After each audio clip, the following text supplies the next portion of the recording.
Will feminist corruption ever end? Hey, it's Prince of Queens, and I've been busy with some personal life stuff, but I just wanted to make a super quick video about the notion of whether feminist corruption will ever end.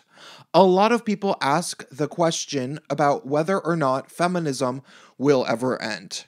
And the general consensus from people that I respect is that no, it won't, which I tend to agree with.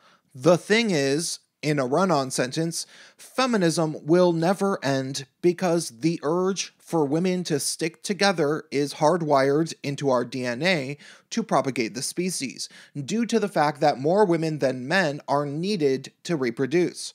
Both women and men instinctually value female life more than male life because pragmatically, biologically, if most of the women in a primitive tribe died out, it would be hard to repopulate. But if most of the men died out, they could easily impregnate every woman in the tribe if there were a shortage of males. This biological imperative has given men the instinctual urge to protect women, despite what feminists might claim, and also has given women the instinctual urge to protect both themselves and also other women. And feminists, of course, have taken this instinct and ran with it to the point where they will deny that this instinct exists at all. Radical feminists will claim that men actually hate women, simply love raping women, and they'll claim that there is no such thing as consensual heterosexual sex sometimes. They'll claim that men only marry women to keep as basically rape slaves, and they'll even say that when men sacrifice their own lives to protect women, it's only to maintain their abilities to enslave women as rape dolls. Patriarchy theory is predicated on this notion. The theory that all men collude with all other men to oppress all women only makes sense if you decide to view the world completely counterintuitively and decide that men are just rapey monsters that are motivated in this way.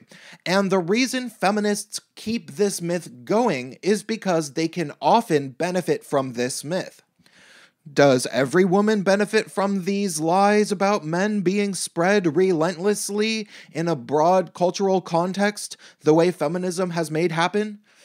No, absolutely not. Most women don't actually hate men and are happier in life if they have smooth and healthy relationships with men.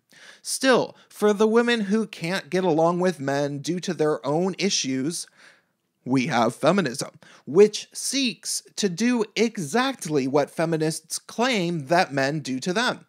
Feminism, as a globalized, loosely strung together organization in the West, precisely seeks to privilege every cooperative feminist woman at the expense of men, especially men who cross them, or even women who cross them.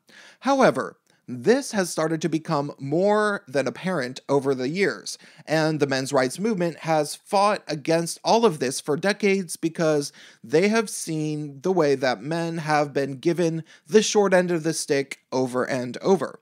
Still, there has never been much substantial progress for the men's movement. Why? Because whenever the lie of feminism is exposed, feminists just lie again to cover it up. They lie again, and keep lying. And when anybody realizes, they lie about them and call these people misogynists, even if they are gay men, trans, or cisgender women.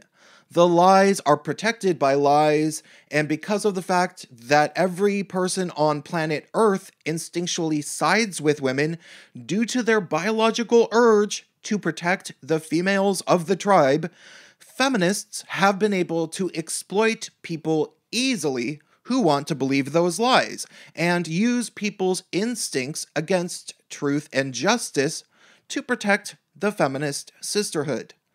So can it ever end? Well, overall, no. Women will always be protected by other women, and men will always protect them too.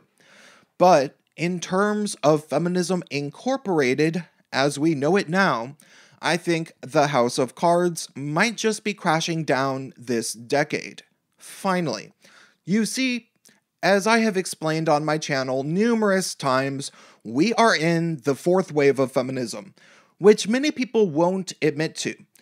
And fourth wave feminism is defined as being blog and social media driven feminism. You can look at the Wikipedia definition for yourself. And so, as the popular proverb goes, the internet never forgets. So, finally, after decades and decades of lying from feminists and lying more to cover their tracks, they decided to take their lies to the internet.